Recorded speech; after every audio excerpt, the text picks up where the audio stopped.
Hello, hello, hello, hello. Ẹ̀yin èèyàn mi, wọ́n ní Dr. Lizzie o, nígbà tó gbọ́ pé kábíyèsí ìyàwó ẹ̀ láti Queen Naomi ti bí mẹ́ta, ìyá mẹ́ta àti bàbá mẹ́ta.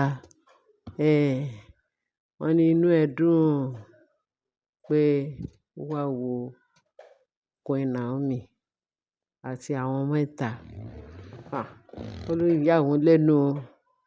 In fact, ṣé ẹ mọ̀ pé Lizzie ó jẹ́ olólùfẹ́ Queen Naomi láti bẹ̀rẹ̀ pẹ̀pẹ̀. Torí ìgbà tí gbogbo àwọn ọmọ yẹn tó yún ya léèní tó máa bleed lọ́la tó máa ṣe gbá, ibi tó gbé sí nígbà yẹn tó sọ pé ó dàbí pé bóyá ó ti miscarry. Tẹ́ bá mọ̀ gbogbo rumor tó ń sọ nípa ìrísẹ́ Queen Naomi nípa oyún yìí, ayọ̀ ńlá ni gbogbo ẹ náà lè gbọ́. Now wọ́n ní Lizzie wá gbé pé kó gbé kúrò lọ hospital yẹn, bó ṣe gbé lọ sí hospital ibòmí. Pé kó gbé kúrò, Lizzie ṣe wá transfer kúrò ní hospital tó wá dàbí pé òun manage ìgbà yẹn. Ó rẹ̀ pé ó manage hospital kan ní Ilé-Ifẹ̀ yẹn. Ó ṣe transfer pé kó wá lọ tọ́jú ẹ̀ ńbẹ. Torí wọn ò tọ́jú ẹ̀ dáadáa níbi àkọ́kọ́ tí Naomi wà. Ọlọ́run tó wà lẹ́yìn Naomi ó lágbára o. Ẹni tó bá lè ní, tó ní irú Ọlọ́run tí Naomi, èmi ò rí irú ẹ̀ rí. Ọlọ́run fi Naomi ó fi dára tó dà fún gbogbo àgbáyé. Ọlọ́run ṣeun. Gẹ́gẹ́ bí story yẹn, wọ́n bá ní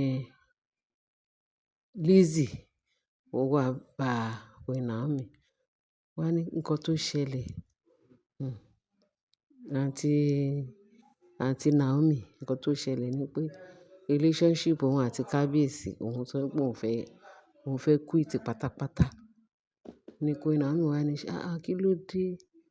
Kí ló dé? Báwo dẹ̀ ni? Ó lóun fẹ́ quit.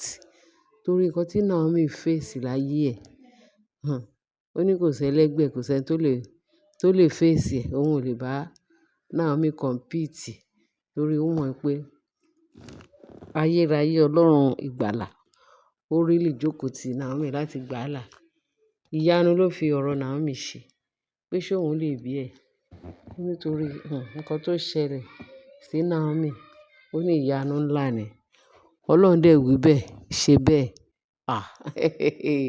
Wọ́n lẹ ní láyà ló lè wọ̀, òun ni Naomi ní ààfin ọba. Ó wá fi ọ̀rọ̀ Naomi ó fi ṣe ìyanu. Ẹni tí ò súnmọ́ Ọlọ́run tẹ́lẹ̀, ó máa túbọ̀ súnmọ́ Ọlọ́run pẹ́kípẹ́kí. Pé ó fi ṣe evangelism fún àwọn èèyàn, àwọn ọmọ mẹ́ta ìbẹta tí Naomi bí. Ó lágbára o. Ó yẹ surprise àwọn èèyàn. Ó short àwọn èèyàn lẹ́nu. Àwọn èèyàn sọ pé wọ́n speech less.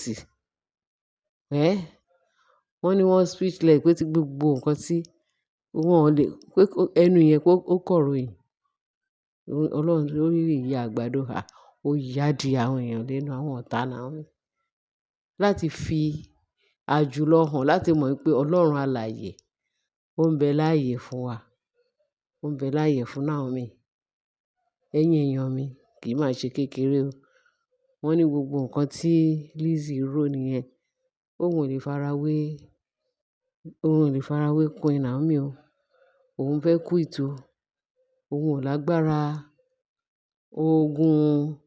irú ogun tí Naomi tó jà o. Òun lóun fẹ́ kúrò. Naomi ní ó máa ní sùúrù. Ó máa ní sùúrù ká wo nǹkan tó Ọlọ́run fẹ́ ṣe. Ká wo nǹkan tó Ọlọ́run fẹ́ ṣe láàfin. Ní dídà tó live and let live. Òun ò fẹ́ jànpátá, òun ò fẹ́ ṣe wàhálà. Ẹni tó bá fẹ́ dúró, kó kíyèsára gẹ́gẹ́ bí Bíbélì ṣe sọ, kó má ba ṣubú. Ó ní kó rí bẹ́ẹ̀ o. Kó ní sùúrù o. Ẹ̀yin onísùúrù lọ́lọ́run wà o. Wọ́n ní Naomi pa àrọwà fún. Ó sọ oríṣiríṣi òtítọ́ fún. Ó dẹ̀ sọ ọ̀rọ̀ fún pé ilé ayé yìí. Àfẹ́ni tó bá fẹ́ kọjá ààyè ẹ̀, àfẹ́ni tó fẹ́ fi ìpọ́njú lo ilé ayé ẹ̀, òun nìkan ló máa wo ilé ayé yìí pé bíntín lọ̀rọ̀ ilé ayé.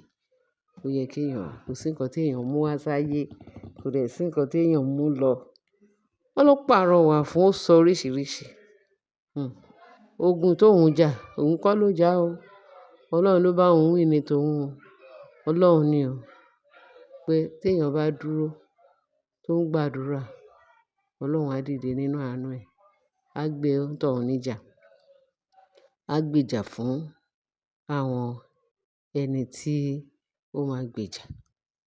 Torí Bíbélì sọ fún wa pé ó ní òun máa ṣe àánú fún ẹni tó máa ṣàánú fún. Àyàyàyà. Ó lóun á ṣàánú fún ẹni tó máa ṣàánú fún. Torí ẹ̀ tẹ́ ṣe rí Naomi yẹn, Ọlọ́run ṣàánú ẹ̀. Ó ṣàánú, ó rí àánú gbà. Kì í ṣe nípa ipá àti agbára. Kì í ṣe agbára èèyàn. Ó rí àánú gbà ni. Bẹ́ẹ̀ ni gbogbo àwọn tó bá ń fẹ́ Olúwa yóò máa rí àánú gbà. Ẹ jẹ́ ká máa sá fún ẹ̀ṣẹ̀, nǹkan tó lè mú wa kọsẹ̀. Ẹ jẹ́ ká máa sá fún. Bíbélì ló sọ, ó ní gbogbo èèyàn ló ṣà ti ṣẹ̀, wọ́n sì tún kùnà ògo Ọlọ́run. Ṣé rí gbogbo àwọn tó bá ṣẹ̀, wọ́n ní ẹni tó bá ti mọ ẹjọ́ ẹ̀ lẹ́bi kò ní pẹ́ lórí ìkúnlẹ̀. Torí ẹ ni Ọlọ́run ṣe sọ fún wa, ó ní ká máa ka baba tí ń bẹ lọ́run. Torí a mọ̀ ìgbàkígbà tí a ti dẹ́ṣẹ̀. Tí a bá ti ka baba tí ń bẹ, ó máa dáríjì wá. Kò sí nǹkan kan tó ná èèyàn láti ṣẹ̀. Ẹ ti ṣàmọ̀mọ̀ dá, kò ní dáríjì o. Ṣùgbọ́n ẹ ṣáà máa make sure pé ẹ try. Wọ́n ní èèyàn ò lè rìn kórí máa ń mì. Bẹ́ẹ̀ ni. Kò sí bí èèyàn ṣe lè rìn báyìí. Orí gbọdọ̀ mì ni. Torí ẹ kò sí bá ṣe lè ṣe. Ẹ̀ṣẹ̀ kéékèèké, ẹ̀ṣẹ̀ ńlá ńlá, ẹ̀ṣẹ̀ ìṣàfọwọ́fà ó pọ̀ jù ní ọ̀nà wa ṣùgbọ́n jẹ́ ká kíyèsára. Wọ́n ní Naomi pàrọwà fún Dr. Lizzy. Pé ṣùgbọ́n Lizzy yẹn ń fi àkíkọ́rí pé relationship òun àti kábíyèsí ó dàbí pé òun fẹ́ quit torí òun ò lágbára ẹ̀. Ẹ rí pọ̀rọ̀ Naomi yẹn ó ń yà àwọn èèyàn lẹ́nu gidi gan pé ta ló lè járú ogun yìí tó lè yege àfi ọmọ Ọlọ́run tòótọ́ àfi Naomi o. Gbogbo èèyàn dẹ̀ ni ló lè jà. Àwọn kan wà tí wọ́n rí Ọlọ́run lójú méjèèjì. Torí Naomi láti kékeré ẹ̀ lọ́lọ́run ti yàn. Àyànfẹ́ Ọlọ́run ni láti kékeré. Ó dẹ̀ back ẹ̀. Torí Ọlọ́run wa kò ní rán èèyàn níṣẹ́ kó má ké lẹ́yìn. Á rán iṣẹ́, á dẹ̀ gbèjẹ, á back ẹ̀. That is our God. Our God is faithful. Ọlọ́run á jẹ́ ká wa náà lè tiraka ká wà faithful. Ilé ológo tí gbogbo wa ń lé, k'Ọlọ́run jẹ́ kí a lè dé bẹ̀ o. K'Ọlọ́run kó dáríjì wá. Naomi rí àánú gbà gidi gan o. Ó rí àánú gbà. K'Ọlọ́run jẹ́ ká gbogbo wa náà ká rí àánú gbà bẹ́ẹ̀. Lórúkọ Jésù Olúwa wa. Ẹ ṣé gan ẹ̀yin èèyàn wa. Òun mo ní kí n fi tó yín létí.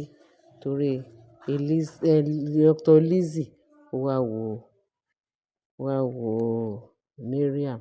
Ẹ wá wo Queen Naomi láàfin. Ní Àkúrẹ́. Pé ó kú ayọ̀ ọmọ náà á bá wa kalẹ̀. Ẹ ṣé ire náà kárí. Tí Dr. Lizzy gẹ́gẹ́ bí Queen Naomi ṣe sọ fún pé kó ní sùúrù. Ẹ̀yin onísùúrù lọ́lọ́run wa. Ẹ ṣé gan ẹ̀yin èèyàn wa bí ẹ ṣe tẹ́tí sí wa. Ẹ bá wa share, ẹ bá wa like, kẹ́ dẹ̀ bá wa subscribe. Láyọ̀ kẹ́ dẹ̀ bá wa fi tó kù sí comment section. Jésù Kristi Olúwa wa. Àmín. Bye.